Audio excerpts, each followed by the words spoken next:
യേശുക്രിസ്തുവിൻ്റെ വീണ്ടും വരവും പ്രവചന പഠനമെന്ന 171 ഭാഗത്തേക്ക് ഏവരെയും പ്രാർത്ഥനയോടെ ക്ഷണിച്ചുകൊള്ളു.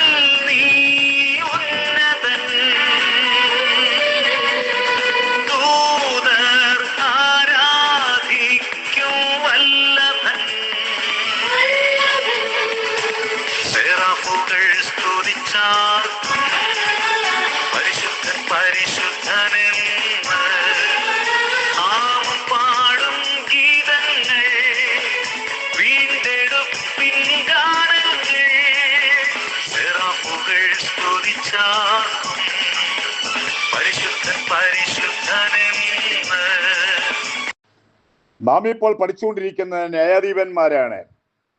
ശമൂവേൽ 15ാമത്തെ ന്യായാധിപനാണ്.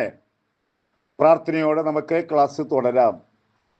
1 ശമൂവേൽ 1-ാം അധ്യായം 24-ാമത്തെ വാക്യം നാം പഠിക്കുമ്പോൾ, ശമൂവേലിൻ്റെ മുലകുടി മാറിയ ശേഷം ഈ കൊച്ചു കുഞ്ഞിന് ചിലപ്പോൾ 5 വയസ്സിന് താഴെ പ്രായം കാണാം, ശീലോവിലെ യഹോവയുടെ ആലയത്തിൽ കൊണ്ടുചെന്നു.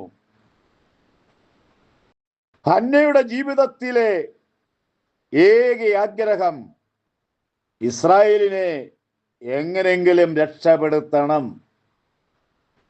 ഒരു ആത്മീയന്റെ ഉള്ളിൽ അനാത്മീയത കാണുമ്പോൾ തകർന്ന മനസ്സിന്റെ ഉടമകളാണ്, ആരോടും പറയുന്നില്ല എന്ന് മാത്രമേ ഉള്ളൂ. ബാലനോ ചെറുപ്പമായിരുന്നു. 1:25 ജീവപര്യന്തം യഹോവയ്ക്ക് നിവേദ്യമായി കൊടുത്തു. ഒന്ന് ചിന്തിച്ച് നോക്കിക്കേ, ഒരമ്മയുടെ ഹൃദയത്തിൻ്റെ ആഗ്രഹം. ആ കുഞ്ഞിനെ തിരിച്ചു വേണ്ട, അത് നിവേദ്യമായി കൊടുത്തു. ദൈവത്തിനു വേണ്ടി തൻ്റെ മകനെ കൊടുത്തപ്പോൾ അവൾ ആത്മാവിലായി. അവൾ പാടാൻ തുടങ്ങി. 2-ാം അധ്യായത്തിന് 1-ാമത്തെ വാക്യം മുതൽ 10-ാമത്തെ വാക്യം വരെയും ആത്മാവിൽ പാടുകയാണ്. നാം ദൈവത്തിനു വേണ്ടി നാം ചെയ്തു കഴിഞ്ഞാൽ തീർച്ചയായിട്ടും ഒരാത്മ സന്തോഷം ഉണ്ടാകാൻ ഇടയായി തീരും എന്നുള്ള കാര്യം ഓർപ്പിച്ചുകൊള്ളുന്നു. ശമൂവേൽ ഏലിയുടെ കയ്യിൽ ഏൽപ്പിച്ചു കൊടുത്തു. പക്ഷേ ശമൂവേലിനെ കിടത്തിയത് പെട്ടകമിരിക്കുന്ന സ്ഥലത്തെ. വിളക്ക് അണയുന്നതിന് മുമ്പേ അവനെ അവിടെ കൊണ്ടുപോയി കിടക്കാൻ പറയും. എന്ത് സങ്കടകരമായ ഒരു കാര്യം. കൊച്ചു കുഞ്ഞാണ്. നമ്മുടെ വീട്ടിലെ ഒരു 10 വയസ്സിന് എത്രയാണെന്ന് എനിക്ക് പറയാൻ പറ്റുകയില്ല. ഒറ്റയ്ക്ക് ഒരു സ്ഥലത്ത് കൊണ്ട് കിടത്തുമോ? കാരണം എന്തേ? ഏലിയുടെ ഭവനത്തിൽ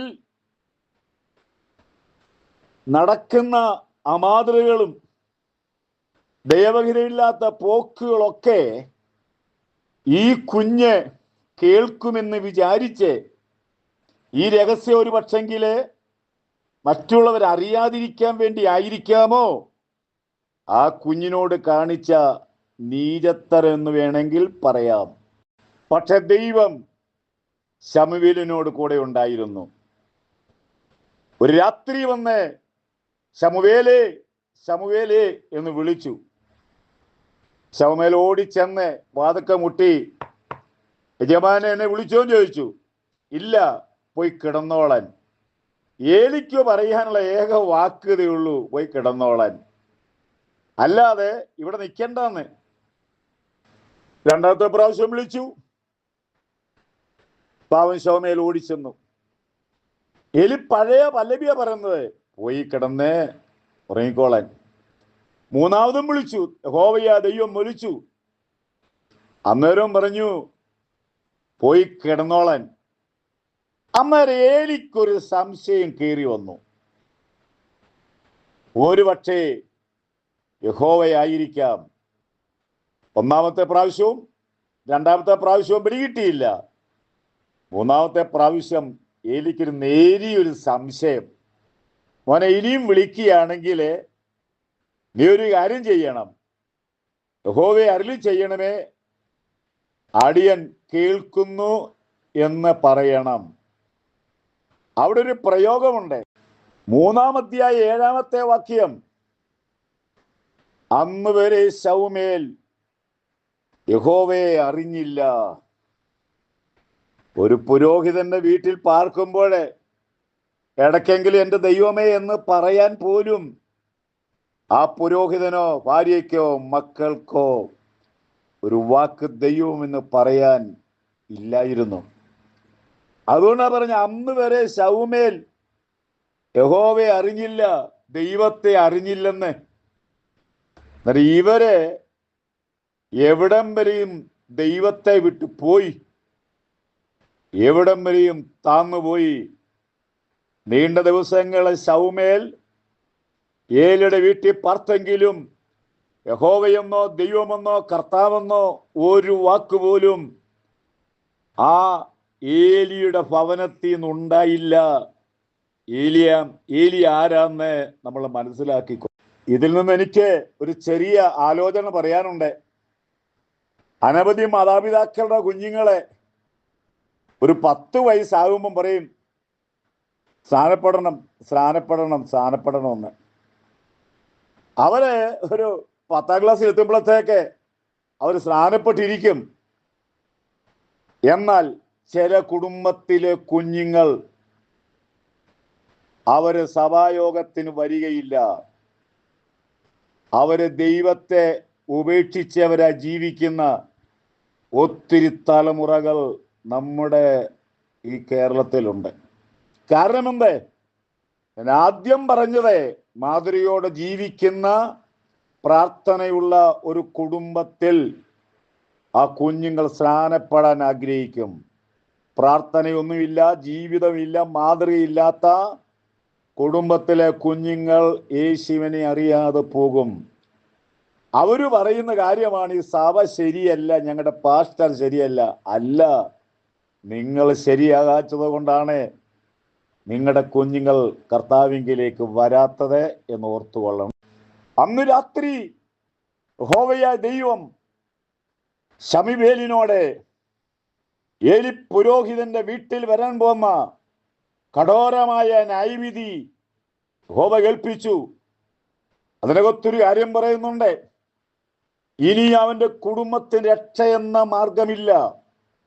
എത്ര ആയിരം യാഗം നടത്തിയാലും, എന്തു പ്രാർത്ഥന നടത്തിയാലും, എന്തു ഉപവാസം നടത്തിയാലും ഏലിയുടെ കുടുംബത്തിന് രക്ഷയില്ല.